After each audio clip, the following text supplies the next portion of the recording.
Folder hit the desk before he even sat down. That's how I knew it wasn't a conversation. It was a sentencing. My boss, the new regional VP they'd brought in from outside 8 months ago, didn't look at me when he said it. He was scrolling something on his phone with his left hand while he slid the termination paperwork across with his right, like I was a line item he was closing out before lunch. "We're restructuring the distribution operations," he said. "Your position is being eliminated."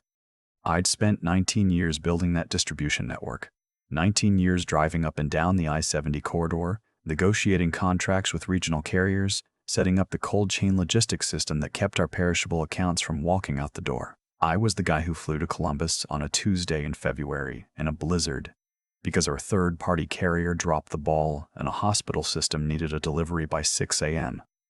I didn't call anyone. I just went. And now this man who'd been in the building for 8 months was sliding a folder at me. I looked at the termination letter. My name. My title. 22 days of severance for each year of service. A non-disparagement clause on page 3. I picked up the pen. Signed it? "Thanks," I said. He looked up then, just for a second. I think he expected something else. An argument, a breakdown, maybe a threat. What he got was me capping the pen, sliding the folder back, and standing up. I shook his hand. His grip was soft. I noticed that. I walked to my desk, packed my personal items into a box. A photo of my wife and me at Yellowstone. A coffee mug my daughter made me in 6th grade. A worn-out copy of a logistics handbook I'd been referencing since my first warehouse job. And I carried the box to my truck. I drove home. The whole drive, I didn't turn on the radio. My wife was in the kitchen when I came in. She looked at the box in my hands and then at my face. "What happened?" "They let me go," I said. She didn't say anything right away. She walked to the cabinet, poured 2 glasses of sweet tea, set one in front of me, and sat down across the table. We sat there for a while without talking. That's one of the things I love most about her. She doesn't fill silence with noise. Finally, she said, "You know what I think. That everything happens for a reason." She smiled. "You say it like it's a bad thing." I didn't know how right she was. Not yet, but I would, in about 3 weeks. Let me back up. I joined Hartfield Food Distribution as a regional logistics coordinator 19 years ago, right after I left the Army. I was 28, newly married, and I knew 2 things: how to move supplies under pressure and how to keep people accountable. Hartfield was a mid-size regional distributor, the kind of company you've never heard of, but that keeps grocery stores, hospital cafeterias, and school lunch programs running across 5 states. I worked my way up. Not fast, not flashy. I took on accounts nobody wanted. I fixed problems that had been ignored for years. I built relationships with carrier reps and warehouse managers that ran deeper than any contract, because people do business with people they trust, and trust takes time. By year 12, I was director of supply chain operations for the Ohio to Tennessee corridor. 17 carrier contracts, 42 active accounts, a team of 9 people I'd personally trained. The company was profitable. Conservative, but profitable. The kind of business where the owners knew every employee by name, where you got a card on your work anniversary, where the culture wasn't something printed on a wall poster, but something you felt on a Monday morning. Then the founder retired. His son took over, and 6 months later his son brought in the new VP. The new VP's name was Griffin, 34 years old, MBA from a school with a good basketball program. He came in with a deck of slides and a vocabulary full of words like optimization and scalability and modernizing the operational infrastructure. He talked a lot about automation platforms and dynamic routing algorithms. He never asked anyone how the current system actually worked. He and I clashed from the beginning. Not loudly, I'm not a loud person, but clearly, when he proposed switching our entire refrigerated carrier network to a single national provider to consolidate cost centers. I told him the numbers didn't account for the rural route penalties or the relationship-based rate locks I'd negotiated over years. He looked at me the way people look at someone who's explaining why a shortcut doesn't work. "We'll let the data decide," he said. The data he was looking at was 18 months old. I told him that too. What I didn't tell him, what I hadn't told anyone at Hartfield, actually, was that 2 of our most critical carrier partnerships weren't just contractual. They were personal. Specifically, our arrangement with Caldwell Regional Transport, which handled 40% of our cold chain volume across the Tennessee and Kentucky accounts, Wasn't a standard vendor contract. It was a partnership agreement I had signed personally, years ago, when Caldwell was a small regional outfit and Hartfield's legal team didn't think they were worth formalizing. I'd vouched for them with my own name. In exchange, I held preferred partnership rights, not Hartfield. It was unusual. I knew that. It happened because the deal moved fast, and the ownership structure at the time was chaotic, and the founder told me to just get it done. So I did. I'd flagged it to the legal team twice over the years. Both times, I was told it was fine, that the relationship was working, that there was no need to revisit the paperwork. So it sat there, quiet, in a filing cabinet in my home office. When Griffin eliminated my position, he didn't know that filing cabinet existed. Nobody at Hartfield did. The first week after I was let go, I did the things you do. I updated my resume. I called a few contacts.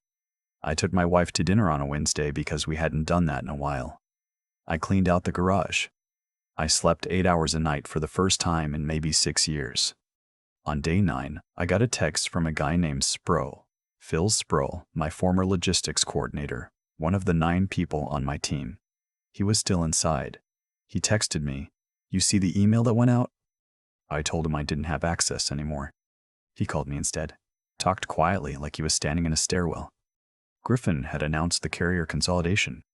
They were terminating 8 regional carrier contracts, including Caldwell, and moving everything to a national provider called MoverLink that Griffin had apparently worked with at his previous company. The transition was being announced as a strategic modernization. The timeline was 60 days.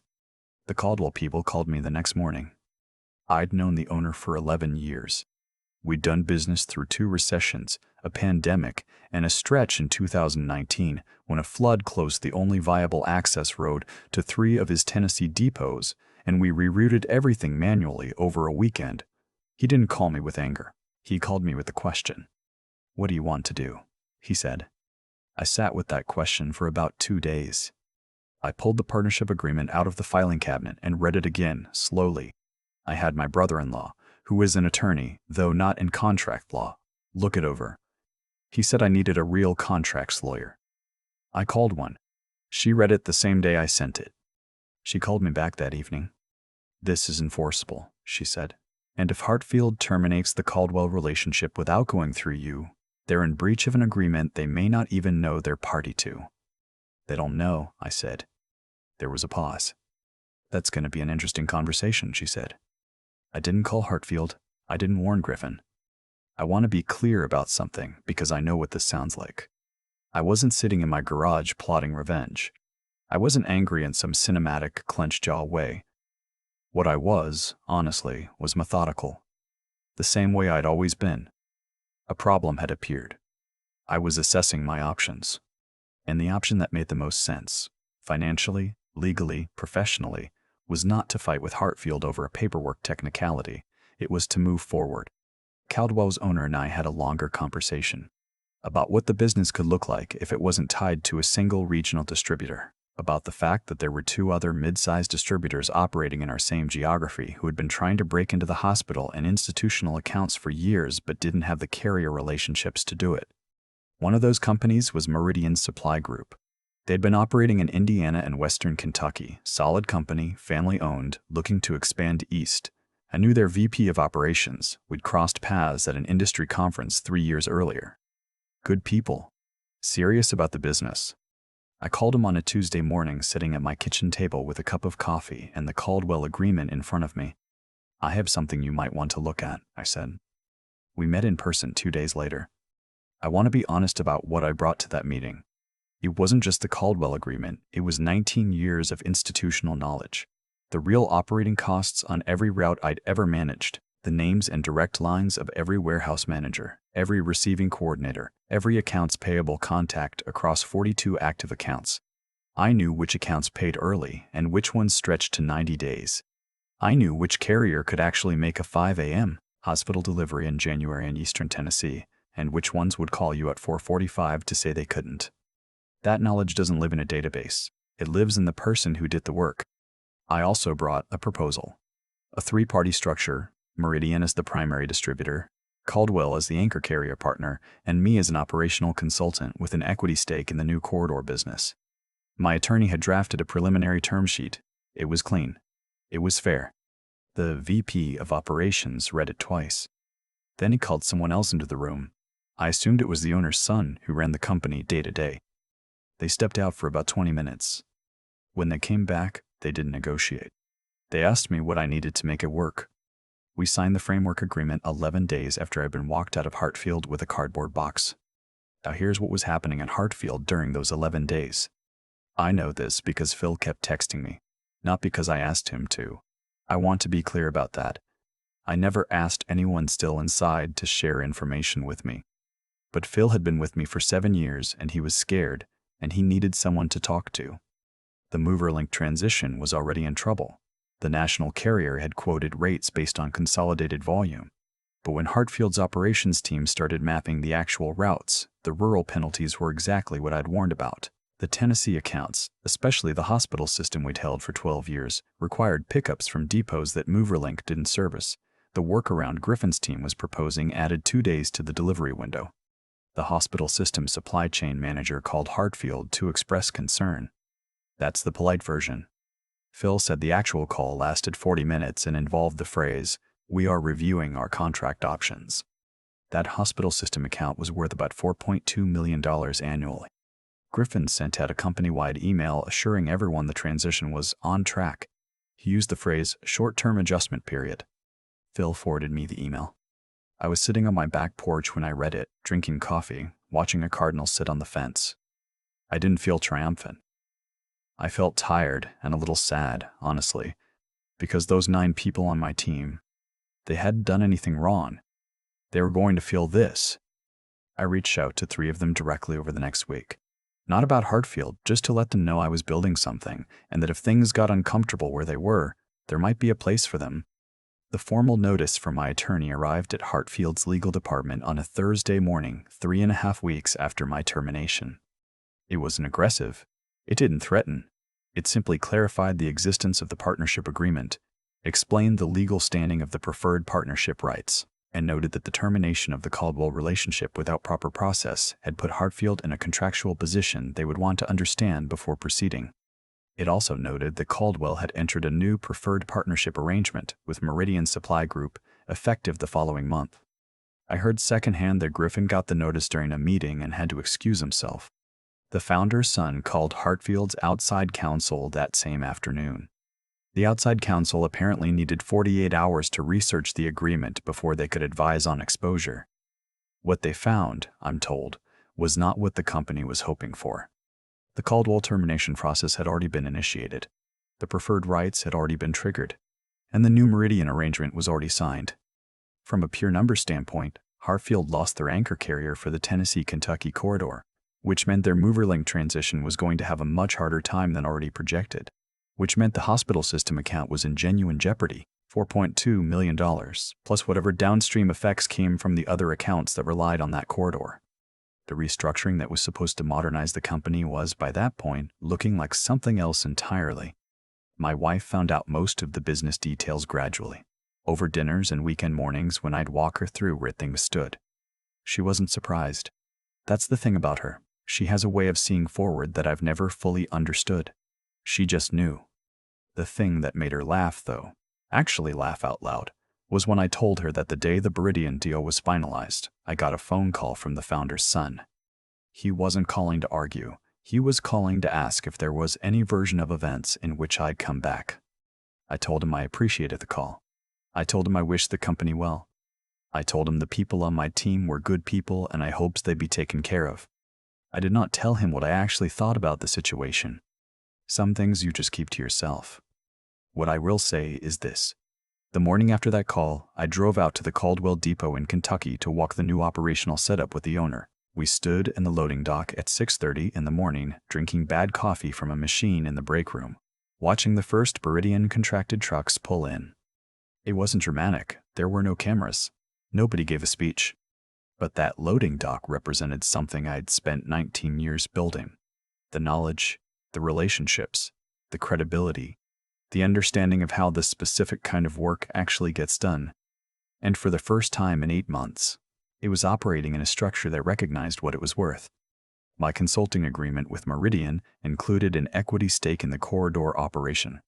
The independent valuation of the Caldwell partnership rights, once attorneys on both sides worked through it, came in at just under $3.8 million. That's not a final settlement.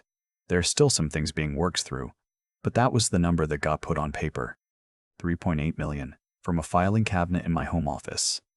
I think about Griffin sometimes, not with anger, just with a kind of clarity.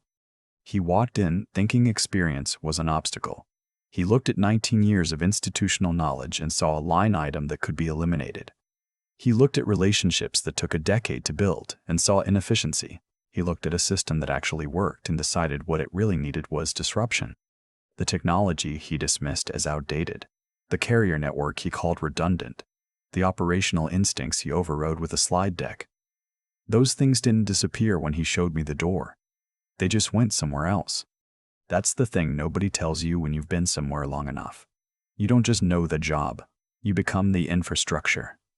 When I walked out of that office carrying my cardboard box with my wife's photo and my daughter's coffee mug and that beat-up logistics handbook, I didn't walk out empty-handed. I walked out with everything that actually mattered. I just said thanks. I still think about that loading dock in Kentucky sometimes. 6:30 in the morning, bad coffee, cold air coming through the bay doors, the first Meridian trucks pulling in right on schedule. Nobody made a big deal out of it. That's the thing. The real moments rarely look the way you expect them to. What happened to me wasn't luck. I want to say that clearly because I think people sometimes hear a story like this and decide the guy got lucky. He had a document nobody knew about. He was in the right place. But luck doesn't build 11 years of trust with a carrier owner who calls you first when the ground shifts under him. Luck doesn't get you to the loading dock in Columbus at 5 in the morning during a February blizzard because someone needed you there. That's something else. That's showing up over and over when it would have been easier not to. I spent 19 years doing the unglamorous work. The kind of work that doesn't get presented in a slide deck. The kind of work where you remember which receiving coordinator at which hospital depot takes lunch at noon and doesn't pick up the phone after 2. You can't optimize that into a software platform. You can't modernize your way around it. It exists because someone cared enough to pay attention for a long time, and caring for a long time takes something that most people underestimate. It takes character, the daily decision to do the right thing when nobody's watching, to honor a handshake agreement even when the other party doesn't know it. Still matters. To not cut corners on the Tuesday in February when it would be so easy to just make a phone call and blame the weather. Griffin came in with intelligence. A real kind of intelligence, actually. He could read a market analysis.